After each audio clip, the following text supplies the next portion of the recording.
Comedy, romance এবং ফ্যান্টাসিতে ভরা Goblin ড্রামাটি সর্বশেষ এপিসোড এক্সপ্লেইন করব আজকে। যারা আমার আগের এপিসোডগুলো দেখেননি তারা আমার চ্যানেলে গিয়ে আগের এপিসোডগুলো দেখে আসবেন। তাহলে চলুন শুরু করি আজকের এক্সপ্লেনেশন। ড্রামার শুরুতে দেখানো হয় গবলিন জিওনতাককে বিয়ের জন্য প্রপোজ করলে জিওনতাক তার প্রস্তাবে রাজি হয়ে যায়।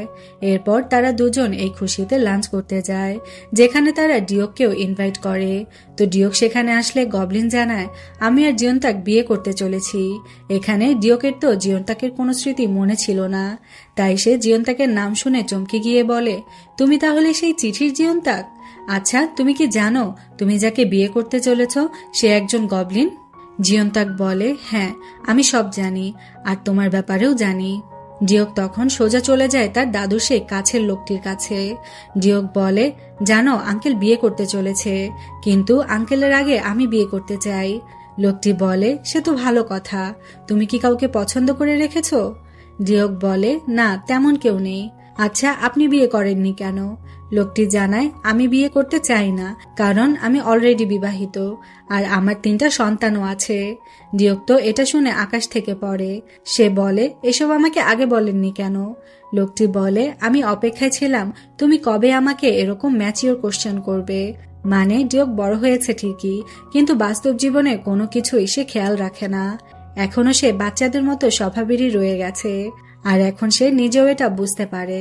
তাই সে কথা দেয় যে সেও এখন থেকে বাস্তবমুখী হবে।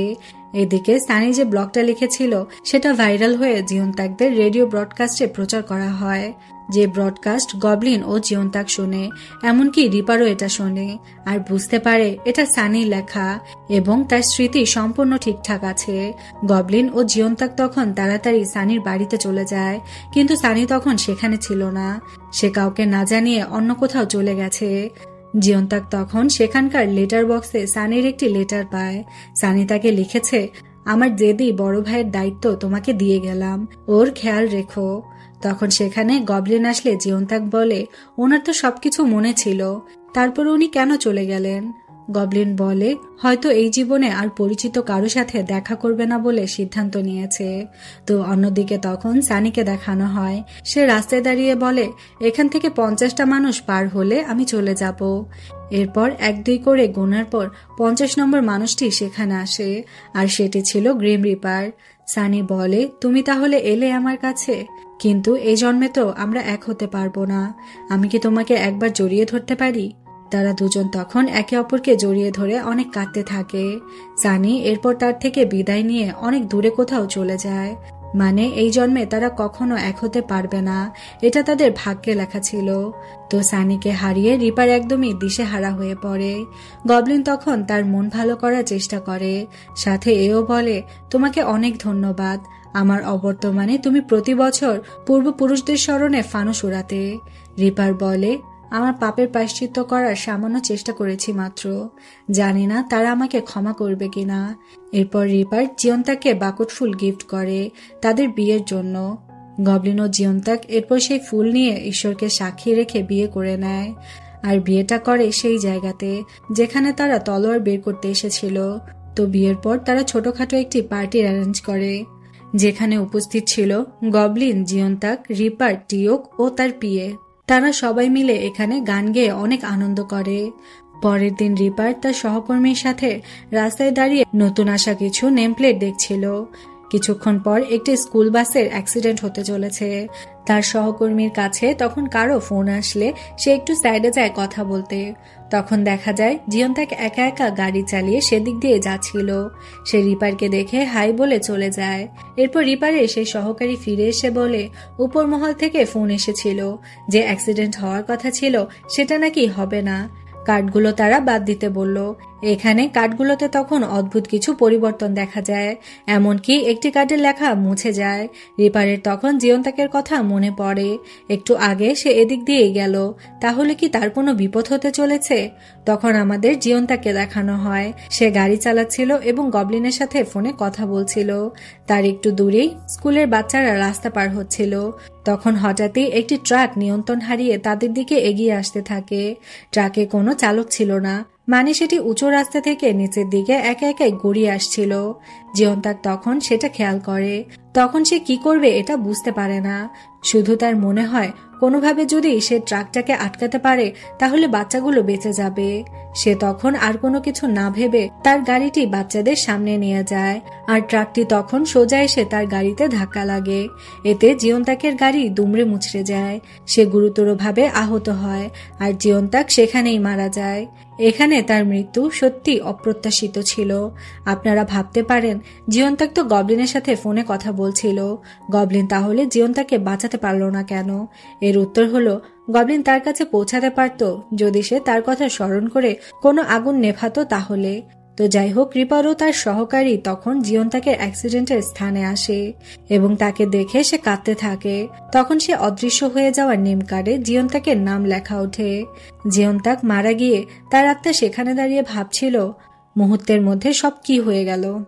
রিপার তখন তার কার্ডটি নিয়ে জিয়ন্তাকের কাছে আসে এবং কষ্ট হলেও তাকে সেই চাপান করানোর কক্ষে নিয়ে আসে।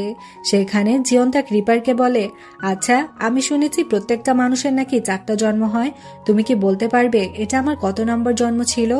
রিপার বলে, এটা তোমার প্রথম জন্ম ছিল। এরপর সেখানে গবলিন আসে আর জিয়ন্তাককে জড়িয়ে ধরে অনেক কাঁদতে থাকে।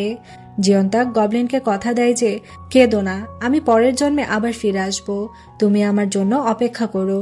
গবলিন কাঁদতে কাঁদতে বলে, যতদিন অপেক্ষা করতে হয় করব, তবু তোমাকে ফিরে আসতেই হবে। রিপার তখন জিয়ন্তাকের জন্য স্মৃতি ভোলানো সে চা নিয়ে আসে, কিন্তু জিয়ন্তাক সেই চা খায় না।